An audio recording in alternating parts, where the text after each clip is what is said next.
So the capital of Taiwan is Taipei, and Taipei is a very interesting city because it's kind of like again, it follows this rule of this microcosm because it kind of is a contrast within itself. Like you go through a neon market, but at the same time, a couple of minutes away walking, you can find quiet tea houses or countryside temples. So it's a place for everybody because you can get a lot of different views. And speaking of night markets, I'm going to jump straight into it. There's two places that a lot of people, whenever you go on Reddit or you go to different tourist guides, always recommend visiting.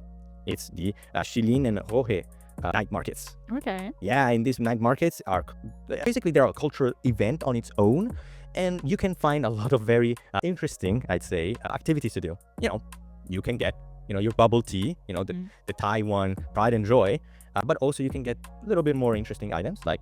Have you ever heard of stinky tofu? No, I haven't. Yeah, it's a stinky tofu that some people may not like the actual odor of it, but it's been assured that its taste is wonderful. So a lot of people are always there to eat it.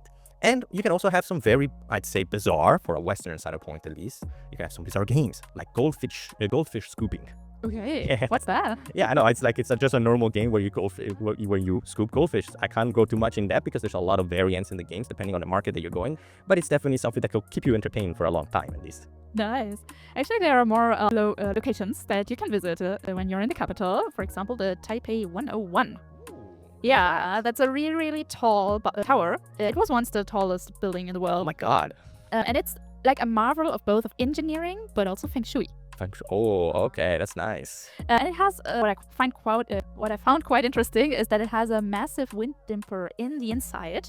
Yeah, so a wind damper that keeps the skyscraper kind of stable in case there are like typhoons or earthquakes. I guess if you're on an island, there's always the little problem of the natural elements going in. So it's always nice to have that sort of a protection. Absolutely, yeah. And there's a fun fact to it as well because locals call it the golden fortune cookie. A golden fortune cookie? Yeah, or the giant fortune cookie. Oh, I could go for a giant fortune cookie. But yeah, apparently it has a golden glow, so that's why they call it like that. Ooh, that seems very nice to visit. But in my opinion, a lot of Taiwan's beauty doesn't just stay in the capital. In fact, if you go a little bit into the east coast of Taiwan, you can find one of the most wonderful scenic routes that you can find in all of Asia, honestly, which is the Taroko Gorge. Yeah, the Taroko Gorge is insane because it's like this marble-walled canyon. Like you can see the whiteness of the marble, and it basically looks like you're just entering into a mythical painting, honestly. I don't have any better ways to describe it. But the way that it got created was thanks to the Livu river, and the great thing about this gorge is that its cliffs rise dramatically. They're like almost vertical in a way. And whenever you try and discover this, you will always find some temple and a little bit suspended bridge coming across this. It's like being an Indiana Jones movie at this point. It's nice. Yeah, it's actually also the home to the Truku people. Yeah, so one of Taiwan's indigenous groups. And what's quite interesting is that in their art and their weaving patterns, you find this pattern of the gorge. Yeah, that's nice. So they are kind of inspired by the colors, but also by the shape of the gorge. Yeah, it's wonderful. You guys should really look at the gorge. I'm going to put pictures on screen for people that are watching on YouTube. It's just absolutely wonderful to look at. And there's something even more wonderful, or maybe the same, or a bit different, which is a big lake. It's the Sun Moon Lake. Ooh, that sounds like a pretty fun name. Yes, actually, it's Taiwan's largest lake. All right. And it's called like that because it's shaped half like a sun and partly also like a moon. Yeah. I mean, that's what the legend said. I tried to recognize it a bit from the shape I saw. You need a bit of fantasy for it, but... Oh, I'm sure if you keep looking at it, you will find the patterns. I believe that at least maybe at some point it used to be much more shaped, and maybe with time it kind of changed shape, Maybe, yeah. Yeah, that's how nature works, Sometimes they create stuff and... with time, things get eroded, so... Absolutely. Do things even get eroded? Actually, I have to fact check that. I don't know. But it surely has changed over time. I'm sure about that. Of course. And this one is actually home to a different kind of indigenous people, the Tao people. Ah, I see. Yeah. So this is Taiwan's smallest recognized indigenous group. And they hold ceremonies sometimes that honor both the lake and the ancestral spirits. See. Yeah. And this lake is also really great if you like outdoor activities. I do love me some outdoor activities. I'm all ears. Yeah, so for example, you can cycle a lot around the lake, and it's actually often called one of the most beautiful bike routes in the world. Oh, it sounds wonderful, because technically I knew a sport activity that usually is done in lakes like the Sun Moon Lake. It is more an event, I'd say, because every year thousands of people swim across the Sun Moon Lake. Honestly, at this point, yes, it's a sport, people are doing swimming, but sometimes it may feel like a full-on pilgrimage. And this sort of like mystical element also plays into, I think, if I remember correctly, the origin of this naming convention for this lake, because a legend, I love me some legends, a legend says that the lake was created when a couple chased and killed two dragons that are devouring the sun and the moon. Oh, okay. So maybe that's where the name comes from. Maybe not their shape, but rather the legend behind it. So yeah, there's definitely a lot of very interesting lore behind a lot of Taiwan's places and nature spots. So if you're interested in that sort of lore part, this is definitely a place to visit. But you cannot have a full-on country without talking about, the holidays and the festivals that the place has. And we would go a little bit more in depth in some, but as a little bit of a reminder, or sort of like a little point, is that there's a lot of activities that are very familiar to Chinese traditions and Chinese culture. But the great thing is that Taiwan always has a little bit of a twist to things. So let's dive in and just explore some of Taiwan's most known festivals. Yeah, so the first one is Lunar New Year in Taiwan. Classic. It's the classic. Exactly. It's the most important holiday of the year. It's celebrated with family reunions, you're visiting temples, and lots of food, of course. Of course.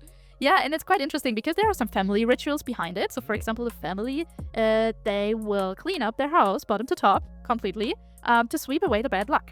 Okay, yeah, that sounds like a fun time. Also a great excuse to clean a little bit of the house on people. Yeah, this once a year. I mean, I hope that you do it way more than once a year, but a little incentive is always nice, And there's something nice for the children as well. So they get red envelopes with money in it. Yes. Mostly the children. So it's definitely worth it for them to celebrate the new year. Yeah, there's an entire rule book on how much money you should give to people with the envelopes. So I'm not gonna go too much into depth. But what I want to explore a little bit further is the food that you mentioned, because there's a little bit of a fun, I'd say, tradition going on with the type of food that you eat during this time. So the main star of the show is fish. But, there's a very specific reason why fish specifically is such an important part of the lunar year. I think it's more like a grammar-based element, because like the word for fish in Chinese, and it's yu with like a rising tone. And guess what? There's a very important word that also has a similar, I guess, pronunciation, which is the word surplus.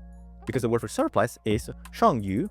So, you kind of make the connection, maybe to get a lot of the shangyu, you need to eat a lot of yu. I got it, yeah. Exactly. But this is not the only way that you can kind of like manifest your wellness and your, your riches. You also use a lot of sticky rice cakes. Yes, they are the start of the show. They are the niangao. And those have a specific meaning of symbolizing rising fortunes, So, yeah, but it's not even done yet, because those rice cakes also have a further evolution, I'd say, in certain temples, yes. So let's say that you're going around the lunar year trying to find some nice temples, and you find some giant turtle-shaped offerings.